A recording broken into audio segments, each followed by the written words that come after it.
Security forces का हंगू में operation. भारतीय प्रॉक्सी फितना अल खवारिज के साथ दहशतगर्द हलाक। ISPR के मुताबिक दहशतगर्दों ने फायरिंग के तबादले के दौरान मस्जिद में पनाह ली। खवारिज ने मस्जिद की हुर्मत को पामाल करते हुए उसे पनाहगाह के तौर पर इस्तेमाल किया। शदीद फायरिंग के तबादले में 7 खवारिज हलाक हुए। दहशतगर्दों से असलहा और गोला बारूद बरामद। हंगू ऑपरेशन में कैप्टन हमजा अकरम ने जामे शहादत नोश किया। 27 साला कैप्टन हमजा अकरम का ताल्लुक जिला नारोवाल से था। हलाक खवारिज सिक्योरिटी फोर्सेस कानून नाफिज करने वाले इदारों और शहरियों पर हमलों में मुलव्वस थे। बलोचिस्तान के इलाके कंबेला और आसिम आबाद में फितनाल हिंदुस्तान के 3 दहशतगर्द जहन्नुम वासिल। ऑपरेशन में 4 दहशतगर्द जख्मी हुए। सरगुना शौकत मामा भी शामिल। सिक्योरिटी फोर्सेज ने ऑपरेशन के दौरान 12 मुश्तबा अफराद को हिरासत में ले लिया। ISPR के मुताबिक सिक्योरिटी फोर्सेज की बलोचिस्तान में दहशतगर्द अनासर के खिलाफ भरपूर और मौसर कार्रवाइयां जारी हैं। वज़ीर-ए-आज़म का हंगू में कार्रवाई के दौरान कैप्टन हमजा अकरम की शहादत पर इजहार अफसोस। शहबाज शरीफ ने खवारिज को जहन्नुम वासिल करने पर सिक्योरिटी फोर्सेज के जवानों को खिराज तहसीन पेश किया। कहा, कौम अपने बहादुर सपूतों की कुर्बानियों को कभी फरामोश नहीं करेगी। दहशतगर्दी के मुकम्मल खात्मे तक फितनाल खवारिज के खिलाफ कार्रवाइयाँ जारी रहेंगी। विफाकी वज़ीर दाखिला का भी हंगू में खवारिजियों का मुकाबला करते हुए जामे शहादत नोश करने वाले कैप्टन हमजा अकरम को खिराज अकीदत। मोहसिन नकवी का शहीद कैप्टन हमजा अकरम के अहले खाना से दिली हमदर्दी और ताज़ियत का इजहार। कहा, वतन के बहादुर सपूत ने खवारिजियों को जहन्नुम वासिल किया और मज़मूम अज़ाइम को नाकाम बनाया। शहीद कैप्टन हमजा हमेशा हमारे दिलों में जिंदा रहेंगे। कराची में ताजिर मीर रजा अली की कब्र कुशाई आज होगी। पुलिस और दीगर हुकाम को तैयारी करने का हुक्म। हुकाम के मुताबिक मीर रजा अली का पोस्टमार्टम आज सुबह 11 बजे दोबारा किया जाएगा। कब्र कुशाई के लिए 8 रुकनी मेडिकल बोर्ड भी बहाल। Police surgeon doctor Samia board की कन्वीनर होंगी। डाउ यूनिवर्सिटी के professor doctor Naseem Ahmed pathologist के फ़राइज़ सर अंजाम देंगे। डॉक्टर फराह वसीम बोर्ड में बतौर फॉरेंसिक एक्सपर्ट शामिल। CPLC officer Aamir Hasan, doctor Kamran, doctor Sarichand और डॉक्टर दानियाल मिर्जा भी बोर्ड का हिस्सा। मीर रजा अली के वरासा ने नए मेडिकल बोर्ड पर तहफ़्फ़ुज़ात का इजहार और पुराना मेडिकल बोर्ड बहाल करने का मुतालबा किया था। हेलो, अस्सलाम वालेकुम अलीशाद भाई, कैसा आप? ठीक ठाक बॉस? कोई मसला है? कोई कुछ है तो बताएं, हम लोग कर सकते हैं बात। कोई मसले वाली बात नहीं है। और ये कि रिटर्न तो मैंने आपको फाइनल बता दी, उस पर हम कुछ नहीं कर सकते। खैर, अगर आपको पेमेंट की रिकवरी से मसला हो रहा है तो मैं आपको ये कर देता हूँ कि आप, जैसे मैंने आपको महीने बाद 30 कहा था, आप मुझसे हर 10 दिन बाद के 10 लाख के 3 चेक ले लो, तो ये कि सिक्योरिटी भी बढ़ जाएगी। बट ये कि थोड़ी सी नीड है इमीडिएट। तो कोई और इशू है तो बता दे, कोई मसला नहीं है। और अगर नहीं है तो ईजी सीन है, फिर देख लें आप।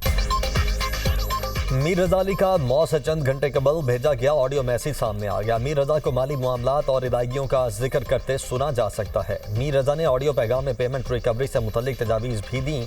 10-10 लाख रुपए के 3 चेक लेने की तजवीज़ भी दी। मीर रजा ने मुखातिब शख्स से मसाइल खुलकर बयान करने का जिक्र किया। तफ्तीशी हुकाम ऑडियो मैसेज को शवाहिद के तौर पर जांच रहे हैं। ऑडियो मैसेज सामने आने के बाद तहकीकात का दायरा मजीद वसी होने का इम्कान। पाकिस्तान, सऊदी अरब और तुर्की के दरमियान तारीखी दिफाई मुआहदा। तीनों मुल्कों की क़यादत के मक्का मुआहदे पर खाना काबा के करीब दस्तखत। एक मुल्क पर हमला, तीनों ममालिक पर हमला तस्वुर होगा। तर्जुमान दफ्तर खारिजा का कहना है कि सऊदी अरब, तुर्की और पाकिस्तान का सरबराही इजलास हुआ। सऊदी वली अहद मोहम्मद बिन सलमान, वज़ीर-ए-आज़म शहबाज शरीफ और तुर्क सदर रजब तैयब एर्दोगान ने दिफाई मुआहदे पर दस्तखत किए।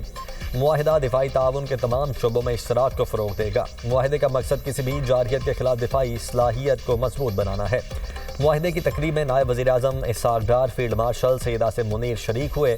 मक्का मुश्तरका दिफाई मुआहदे से कबल एक साथ नमाज जुमा की अदायगी। सऊदी वली अहद मोहम्मद बिन सलमान, वज़ीर-ए-आज़म शहबाज शरीफ, तुर्क सदर Erdogan, field marshal Syed Asim Munir शरीक हुए। खित्ते के अमन इस्तेहकाम और खुशहाली के लिए दुआएं की गईं।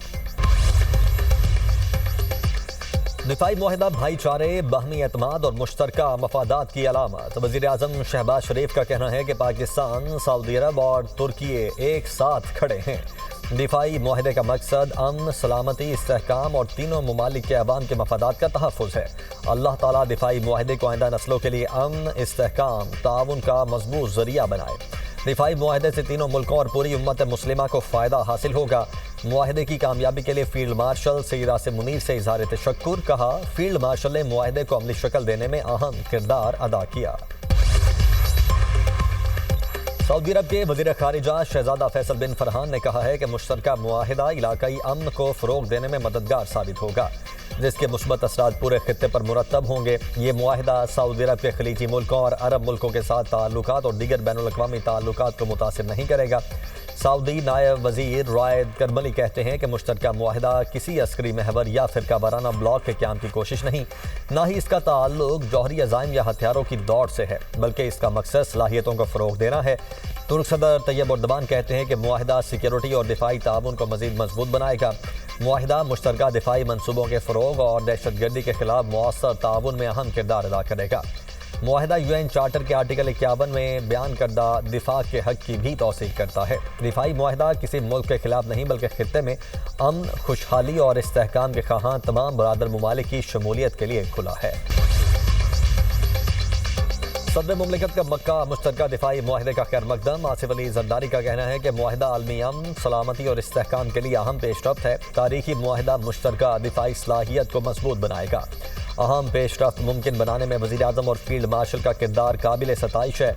मुआहिदा स्ट्रेटेजिक शराकतदारी मुस्तहकम करने की जानिब भी अहम संग मील है। वज़ीर आला पंजाब मरियम नवाज़ का भी दिफाई मुआहिदे का खैर मकदम। पाक सऊदिया तुर्क दिफाई मुआहिदा उम्मत मुस्लिमा की तारीख का फैसला कुन मोड़ करार। मरियम नवाज़ ने कहा, मक्का मुकरमा की मुकद्दस सरजमीन से दुनिया को पैगाम मिला है कि मुस्लिम दुनिया मुत्तहिद है। मक्का दिफाई मुआहिदे ने इस्लामी दुनिया के इत्तेहाद पर मोहर सब्त कर दी। पाकिस्तान हमेशा आलमी सतह पर मुस्लिम इत्तेहाद और इज्तिमाई सलामती का अलम बरदार रहेगा। OIC की जानिब से सऊदी अरब, तुर्की और पाकिस्तान के मुश्तरका दिफाई मुआहिदे का खैर मकदम। OIC के मुताबिक मुश्तरका दिफाई मुआहिदा उम्मत मुस्लिमा के बाहमी ताल्लुकात और खित्ते के अमन के लिए संग मील है। बहुत से लोग जो अमन के ख्वाहिशमंद हैं, वो तमाम ममालिक जो हैं आहिस्ता आहिस्ता चाहेंगे कि वो इस फ्रेमवर्क के अंदर आते चले जाएं। दीज आर पीस एग्रीमेंट्स और दुनिया भी इसको इसी नजर से देख रही है। और PDM से पहले की हुकूमत में क्या होता था, हमारे वजीर आजम जाते थे, एक मुल्क जाते थे तो दूसरे को नाराज कराते थे। जहाँ जाते हैं field marshal general Asim Munir वहाँ पे रेड कार्पेट बिछते हैं। सुबह को अमेरिका का वजीर खारजा आपकी तारीफ करता है, शाम को उसका हरीफ जिससे वो जंग कर रहा है यानी ईरान का वजीर खारजा आपकी तारीफ करता है, अगले दिन सऊदी अरेबिया का वजीर खारजा आपकी तारीफ करता है। पाकिस्तान आलमी अमन का अलम बरदार। दिफाई मुआहिदों की वजह से खित्ते में अमन आएगा। अमन के ख्वाहिशमंद मुल्क आहिस्ता आहिस्ता इस फ्रेमवर्क में शामिल होंगे। दुनिया दिफाई मुआहिदे को अमन मुआहिदे की नज़र से देख रही है। वफाकी वजीर मुसद्दिक मलिक की दुनिया न्यूज़ से खुसूसी गुफ्तगू। कहा, PDM हुकूमत से पहले हर मुल्क पाकिस्तान से नाराज था। आज दुनिया भर में पाकिस्तान के वजीर आज़म, फील्ड मार्शल का रेड कारपेट इस्तकबाल किया जाता है। सुबह अमरीकी वजीर खारिजा, शाम को ईरानी वजीर खारिजा तारीफ करते हैं। अगले दिन सऊदी अरब के वजीर खारिजा भी तारीफ करते हैं। हालिया जंग में भारत को मुंह की खानी पड़ी। पाकिस्तान ने 7 गुना बड़ी ताकत को शिकस्त दी। अल्लाह ताला ने वजीर आज़म और फील्ड मार्शल को कामयाबी दी।